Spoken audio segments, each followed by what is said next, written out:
Welcome to my channel Ravi Baba astro TV வாழ்வின் அடையாளம். இப்போ ஒரு குடும்பத்தில் 2 குழந்தைங்க பிறகுதுன்னா நம்ம குடும்பஸ்தர் ஆயிடுறோம். ஆண் ஒன்று பெண் ஒன்று பிறந்ததுனா தான் இறை உலகத்துக்கு நம்ம பாஸ். 2 ஆணாக பிறந்தாலும் 2 பெண்ணாக பிறந்தாலும் இறை உலகத்துக்கு நம்ம 50% தான் பாஸ். இதை எல்லோரும் மைண்டில் வச்சுக்கோங்க. அப்போ குறைன்னு சொல்லி நினைக்க வேணாம். குழந்தை பாக்கியம் கிடைச்சாவே நிறைய தான். ஆண் ஒன்று பெண் ஒன்றா சிவனும் பார்வதி நம்ம வீட்டில் பிறந்திருக்காங்க. அப்போ இறை அனுகூலம் நம்மக்கிட்ட இருக்குது. அது மாதிரி பிறந்தவங்க குடும்பத்தில் உள்ளவங்களோட ஆசீர்வாதம் வாங்குவது மிக சிறப்பு அப்படிங்கிறத ஒரு மைண்டில் வச்சுக்கோங்க. அதுக்கடுத்தது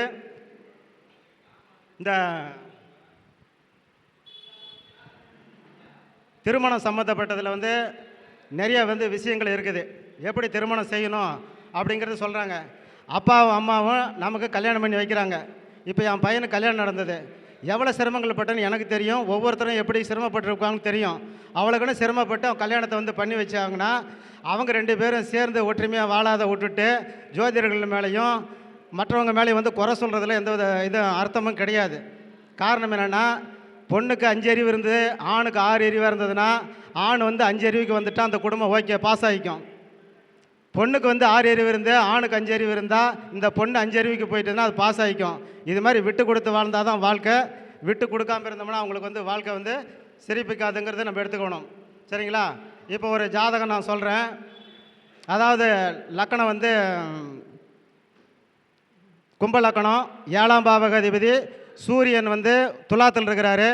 சாரம் கொடுத்தவன் குருவு, அவர் 8ல் நிற்கிறார். இதுக்கு திருமணம் ஆகலை அப்படின்னு சொல்லி கேட்டால் ஆமாங்க திருமணம் ஆகலைன்னு சொல்கிறாங்க.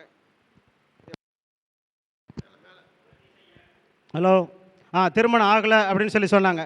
இதுக்கு திருமணம் ஆகாததுக்கு என்ன பரிகாரம்? பரிகாரம் ஒரே ஒன்று சொல்கிறேன், அதுதான் பரிகாரம் அப்படின்னு சொல்லி சொன்னேன். என்னன்னா, 7ஆம் இடத்து அதிபதி என்ன ஆகிருக்கிறாரு? நேசமாக இருக்கிறாரு. சாரம் கொடுத்தவன் 8ஆம் இடத்தை நிற்கிறாரு. அப்போ 8ஆம் இடம்னா கோர்ட்டில் போய் விவகாரத்து வாங்கி பேப்பர் கையில் வச்சுருக்கிற பொண்ணை கல்யாணம் பண்ணிக்கிட்டா உனக்கு வாழ்க்கை அப்படின்னு சொல்லி சொன்னேன். அவங்க அது மாதிரி உங்களுக்கு பொண்ணு வந்திருக்கோம், நீங்கள் வேணான்னு வந்துட்டீங்க அப்படின்னு சொன்னேன். ஆமாங்க, நாங்கள் முதல் தரமாக கல்யாணம் பண்ணணும்னு சொல்லி சொன்ன. அப்படி நீங்கள் முதல் தரமாக கல்யாணம் பண்ணினா இதே நிலைமை தான் பின்னாடி நீடிக்கும். ஏன்னா 7ஆம் பாவகாதிபதி நின்ற நட்சத்திராதிபதி 8ஆம் பாவகத்தை குறிகாட்டுவதனால் சட்டத்தை ஒழுங்கில் போய் சர்டிஃபிகேட் வாங்கின பொண்ணை கல்யாணம் பண்ணுறது தான் இந்த ஜாதகத்தினுடைய விதின்னு சொல்லியிருக்கிறோம். அதை எடுத்துக்கிட்டு அவங்க பாஸ் எடுக்கலைன்னா அவங்க ஃபெயில். கரெக்டுங்களா? அதுக்கு அடுத்தது மீன லக்கணம், 7ஆம் பாவகாதிபதி புதன், 8ஆம் பாவகாதிபதி சுக்கிரன், 12ஆம் பாவகாதிபதி சனி, 6ஆம் பாவகாதிபதி சூரியன். மொத்தம் 5 கிரகங்கள் 8ஆம் இடத்துல கட்டி பிடிச்சிட்டு நிற்கிதுங்க ஒன்றோட ஒன்று. வயசு 42 வயசு. கம்யூனிட்டி உயர்கூடிய கம்யூனிட்டி. ஜாதியை பற்றி பேசக்கூடாதுங்கிறாங்க. அப்புறம் பள்ளிக்கூடத்தில் சேர்க்கும்போது ஜாதியை கேட்குறாங்க. அதனால் சில இதில் நம்ம ஓப்பனாக பேச முடியலான்னு நான் சொல்கிறேன். உயர் கம்யூனிட்டின்னு சொல்லி 42 வயசு ஆகுது. இவருக்கு திருமண விஷயமாக கேள்விகள் கேட்டாங்க. நான் சொன்னேன், இந்த ஜாதகருக்கு திருமணம் எப்படி பண்ணிக்கணும்னா, அதாவது எல்லாமே 12ஆம் இடம், 8ஆம் இடம், 7ஆம் இடம், 6ஆம் இடம் எல்லாம் கலந்து வரதுனால இவ்வளோ காலம் திருமணங்கள் லேட் ஆகி போச்சு. இவர் அதாவது புருஷனை விட்டுட்டு ஓடி வந்த பெண்ணை இவர் கல்யாணம் பண்ணிக்கணும். சரிங்களா? புருஷனை விட்டுட்டு ஓடி வந்த பொண்ணை இவர் கல்யாணம் பண்ணிக்கணும். புருஷன் இறந்து போயிட்டானா விதவியை இவர் கல்யாணம் பண்ணிக்கணும். காரணம் என்னென்னா, 7ஆம் அதிபதி 8ல் நிற்குது. புதனை அவர் சாரம் கொடுத்தவொன்னே 8லே நிற்கிறாரு. லக்னாதிபதி 8லே நிற்கிறாரு, அவரும் குரு சாரமே தான். 12க்கு அதிபதி சனி 8லே நிற்கிறாரு, அவரும் குரு சாரம் தான். அப்போ எல்லா கிரகமும் சூரியன் அங்கேயே நிற்கிறாரு. எல்லாமே அதே மாதிரி நிற்கிது. அப்போ இவருக்கு என்ன பண்ணணும்? 42 வயசு ஆச்சு. திருமண வாழ்க்கையில் கோளாறு. பார்த்த உடனே டக்குன்னு திருமணம் ஆகலையான்னு கேட்டோம்னா ஆமாங்கிறாங்க. என்னங்க 42 வயசு ஆகிப்போச்சு, இதுவரையும் கல்யாணம் ஆகாமல் இருக்குமா? நாங்கள் ஆகாமல் இருக்குங்க அப்படின்னு. எப்படி நாங்கள் கிரகத்தினுடைய அடிப்படையில் கல்யாணம் ஆகும் ஆகாது அப்படின்னு சொல்லியாச்சு.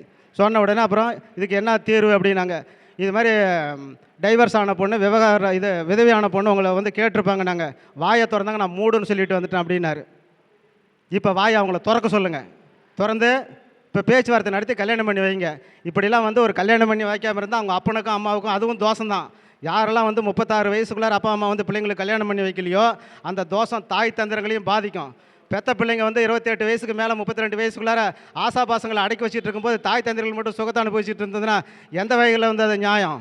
அதனால் சரியான ஒரு தீர்வுகளை நம்ம எடுக்கணும். அதனால் திருமணம் சம்மந்தப்பட்ட வகையில் கணவனும் மனைவி 2 பேரும் ஒத்து போய் வாழ்க்கை நடத்தணுமே ஒழிய ஜோதிடர்கள் குறை சொல்லக்கூடாது. அதே மாதிரி கிரகத்தை குறை சொல்லக்கூடாது. ஒருத்தருக்கு விட்டு கொடுத்து வாழ்ந்துக்கணும். விட்டு கொடுத்து வாழ்ந்துக்கிட்டால் நம்ம கோயிலுக்கு போக வேண்டியதில்லை, விளக்கு வைக்க வேண்டியதில்லை, எண்ணெய் தேவையில்லை, நெய் தேவையில்லை. அதே மாதிரி யாருடைய இது பஞ்சாயத்து நமக்கு தேவையில்லை, கோர்ட்டு கேஸு போலீஸ் ஸ்டேஷன் எதுவுமே நமக்கு தேவையில்லை. நமக்குள்ளாரே நாமே பார்த்துக்கலாம். உன் வாழ்க்கை உன் கையிலுங்கிற மாதிரி வச்சுக்கலாம். ரைட்டுங்களா? அடுத்தது லக்னாதிபதி மிதுன லக்னத்துக்கு சிம்ம லக்னத்துக்கு லக்னாதிபதி யார்? சூரியன். சூரியன் வந்து ஒவ்வொரு வருஷமும் ஐப்பசி மாதம் 1ஆம் தேதி உள்ளார வருவார், 29ஆம் தேதி வெளியில் போயிடுவார். அப்போ ஒரு மாதம் அவர் நேசமாகறாரு. நேசமானார். அந்த ஒரு மாதத்துக்கு அவர் என்ன பலன் அப்படின்னு சொன்னோம்னா, அவமானப்படுறது, கேவல்படுறது, உடல்நல பாதிக்கப்படக்கூடியது. ஒரு சந்திராஷ்டமம் வந்ததுன்னா ஒரு மனிதனுக்கு என்ன இடர்பாடுகள் ஏற்படுமோ அது மாதிரி 9 மடங்கு இடர்பாடுகளை சந்திக்கக்கூடிய ஒரு காலம். அப்போ ஒவ்வொரு சிம்ம லக்கணக்காரங்களுக்கும் ஒவ்வொரு வருடமும் ஐப்பசி மாதம் அவங்க கேர்ஃபுல்லாக இருக்கணும் அப்படிங்கிறத நம்ம இதில் சொல்கிறோம். இதே மாதிரி 12 லக்கணத்துக்கும் உங்கள் லக்கணாதிபதி எந்த வீட்டில் நேசமாகறாருன்னு கொஞ்சம் கவனித்து அந்த மாதம் முழுசும் நீங்கள் உஷாராக இருந்துக்கிட்டிங்கன்னா ஓரளவுக்கு ஜெயிச்சிக்கலாம். உஷாராக இருக்கிறதுனா என்ன அப்படின்னா, 50 கிலோமீட்டர் ஸ்பீடில் போகிறவங்க 40 கிலோமீட்டரில் போய்க்கலாம். பஸ்ஸில் வந்து நின்ன உடனே முதல்ல இறங்குறது பதிலாக 3 நாள் இறங்கின பின்னாடி 4வது ஆளாக இறங்கிக்கலாம். இது மாதிரி நம்மளால் முடிஞ்ச பாதுகாப்பை நம்ம வந்து பண்ணிக்கிறது தான் அந்த ஒரு இதை நம்ம சொல்லி ஆகணும்.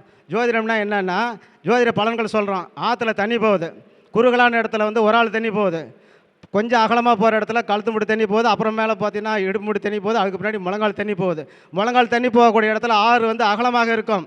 நாம் வந்து அவங்களுக்கு சொல்லணும், இவ்வளோ தூரம் போனீங்கன்னா ஆறு அகலமாக இருக்குது, முழங்கால் தண்ணியில் ட்ரௌசர் கழட்ட வேணாம், சட்டையை கழட்ட வேணாம், அழகாக கொஞ்சம் தூக்கி பிடிச்சிட்டு மேலே போய் கரையேறிக்கலாம் அப்படின்னு சொல்கிறது தான் ஜோதிடம். இவரை வந்து முழுகடிக்கிறது, ஆற்றை கிராஸ் பண்ணணும், எப்படி கிராஸ் பண்ணணும்னு சொல்கிறது ஜோதிடம். சரிங்களா? அதே மாதிரி கொளுத்தவன் கொள்ளு சாப்பிட்ணும், இளைச்சவன் எள்ளு சாப்பிட்ணுன்னு சொல்கிறாங்க. அப்படின்னா என்ன? கேது வந்து சுருக்கம், அதாவது குருவனுடைய வீடு 9ஆம் இடம் தனுசில் வந்து கேது பகவான் இருக்கிறாரு. அப்போ வந்து குரு தான் கொழுப்புக்கு அதிபதி. அப்போ கொழுப்பை குறையணும்னா அப்போ நம்ம வந்து கொள்ளு பருப்பினுடைய சாம்பார், ரசம் அந்த இதை அதிகமாக நம்ம சேர்த்துட்டு வரும்போது யாருக்கும் கொலஸ்ட்ரால் வராது, அவங்களுக்கு வந்து ஹார்ட் அட்டாக் வராது. இளைச்சவன் எள்ளு சாப்பிடணும்னு சொன்னோம்னா, இப்போ ஒரு பெண்ணை வந்து ஏஜ் அட்டன் பண்ணாங்கன்னா அவங்களுக்கு அந்த எள்ளு உருண்டை சம்மந்தப்பட்டது கொடுப்பாங்க. நல்லெண்ணெயில் கோழி முட்டையை வந்து வச்சு கொடுக்குறது நம்ம கிராமத்தில் வந்து பார்த்துருக்குறோம். அதனால் வந்து இளைச்சவன் எள்ளு சாப்பிடணுங்கும் போது எள்ளில் வந்து அவ்வளோ எனர்ஜிகள் இருக்குது. அப்போ நல்ல எண்ணெய் அப்படின்னு சொல்கிறாங்க. ஏன் எல்லா எண்ணெய்க்கும் வந்து ஒரு நல்ல பேர் வராமல் இந்த சனியினுடைய ஆதிக்கம் பெற்ற எண்ணெய்க்கு மட்டும் நல்ல எண்ணெய்னு வருதுன்னு சொன்னோம்னா, அந்த எலும்பு வந்து பலப்படுத்தக்கூடிய சக்தி வந்து அந்த எண்ணெய்க்கு மட்டும்தான் இருக்குது. அதனால தான் அதுக்கு நல்ல எண்ணெய்னு பேர். அப்போ ஒருத்தருக்கு கை ஒடிஞ்சாலும் கால் ஒடிஞ்சாலும் கட்டு போகிறது நல்லெண்ணெய் கட்டு தான் வந்து போடுவாங்க. அப்போ நல்லெண்ணெயை வந்து உடஞ்சாதான் கட்டு போட்டால் தான் உடம்பு சரியாகுங்கிறதுலாம் கிடையாது. ஒவ்வொரு மனிதனும் 10 கிலோ எள்ளு வாங்கி 3 கிலோ வெல்லம் போட்டு ஆட்டி எண்ணெய் வச்சுக்கோங்க. டெய்லி 2 ஸ்பூனு காலையில் சாப்பிடும்போது சாப்பிட்டிங்கன்னா தான் உடம்புல இருக்கிற அத்தனை திசுகளுக்கும் அதை போய் பாயும் போது உடம்பு, எலும்பு, நரம்பு எல்லாம் வலுவாக இருக்கும். நீங்கள் வந்து சிவன் மலை, சென்னி மலை, மருத மலை, எந்த இது பழனி மலை, எந்த மலையாக இருந்தாலும் நீங்கள் பட்டால் சிறப்பாக ஏறலாம், சிறப்பாக வரலாம். அதனால் உங்களுடைய உடம்பு ஆரோக்கியமாக வலுவாக இருக்க வேண்டும் என்றால் அந்த சனியினுடைய ஆதிக்கம் பெற்ற அந்த நல்ல எண்ணெயை வந்து நீங்கள் அதிகமாக உபயோகப்படுத்தணும். அதே மாதிரி நம்ம ஒரு வீட்டுக்கு குடி போகிறோம். குடி போன உடனே 108 நாளைக்குள்ளார பத்திரிக்கை வருதா, வளைகாப்பு செய்திகள் வருதா, அதை பையன் பாஸ் ஆகிட்டான், வேலை கிடச்சிருச்சு அப்படின்னு நல்ல செய்திகள் வந்ததுன்னா அந்த வீடு வந்து நல்ல தகவல்களை இழுத்துட்டு வந்து இந்த வீட்டுக்கு கொடுக்குதுன்னு புரிஞ்சுக்கோங்க. அந்த 108 நாளைக்குள்ளார இலவு காரியம் வருது, கை ஒடிஞ்சு போச்சு, கால் ஒடிஞ்சு போச்சு, அபார்சன் ஆகிடுச்சு, போலீஸில் பிடிச்சிட்டு போயிட்டாங்க, இது மாதிரி அபசகனங்கள் வந்ததுன்னா அந்த வீடு உங்களுக்கு ராசி இல்லைன்னு அர்த்தம். டக்குன்னு 3 மாதத்துல வீட்டை மாற்றிடணும். அப்போ குடியிருக்கிறவன், வாடகை குடியிருக்கிறவன் வீட்டை மாற்றிக்கலாம். சொந்த வீடு இருக்கிறவன் என்ன பண்ண முடியும்? உடனே நம்ம சிவா சார் மாதிரி உள்ள ஒரு வாசு நிபுணரை கூப்பிட்டு வந்து அதில் என்ன கோளாறு இருக்குதுன்னு கண்டுபிடிச்சு அதை வந்து சரிப்படுத்திக்கணும். சரிங்களா? அதே மாதிரி இப்போ வந்து ஒரு வாகனம் வாங்குகிறோம், அதே மாதிரி ஒரு வீட்டில் கல்யாணம் நடக்குது, எல்லாமே 108 நாள் பாருங்கள். 108 நாளைக்குள்ளார நம்ம வாங்கின பின்னாடி வீட்டில் ஏதாவது ஒரு பிரச்சனைகள், தொந்தரவுகள் வந்ததுன்னா அந்த வாகனம் அதிர்ஷ்டம் இருக்குதா, அதிர்ஷ்டம் இல்லையான்னு தெய்வம் மறைபொருளாக இருந்து நமக்கு உணர்த்தி கொண்டிருக்கிறார். அதை புரிந்து அந்த வாகனம் வச்சுருக்கலாமா வேணாமான்னு டைம் வரும்போது பார்த்து தள்ளி விட்ருங்க. நல்ல பலன்கள் கிடைச்சா ஓகே. இப்போ நான் ஒரு வீடு கட்டினேன், 3 வீடு கட்டினேன். ஃபஸ்ட்டு ஒரு வீட்டில் வந்து 3 வருஷம் குழந்தை இல்லாதவங்களுக்கு 2 குழந்தை பிறந்துருச்சு அந்த வீட்டில். இன்னொரு வீட்டில் வந்து 10 வயசு பிள்ளை 11 வயசில் வந்து ஏஜ் அட்டன் ஆகிடுச்சு. இன்னொரு இது கல்யாணமாகாமல் 3 வருஷம் ஆக்டிங் டிரைவராக இருந்தவர் கல்யாணமாகி அவங்களுக்கு 2 குழந்தை பிறந்தது. அப்போ அந்த வீடு அதிர்ஷ்டமான வீடு. அப்போ அது மாதிரி வீடு வந்து எந்த ஒரு சூழ்நிலையும் நம்மளை விட்டு கை விட்டு போகாது. காரணம் வீடே அதிர்ஷ்டங்கிறது நமக்கு வந்து ப்ரூவ் பண்ணுது. இப்படி ஒவ்வொன்றும் நமக்கு இறைவன் வந்து மறைபொருளாக இருந்து குறிக்காட்டுறாங்க. அந்த குறிக்காட்டுதலை புரிஞ்சு நம்ம செயல்பட்டோம்னா வாழ்க்கையில் வந்து நம்ம பெரிய வெற்றிகளை பெறலாம்.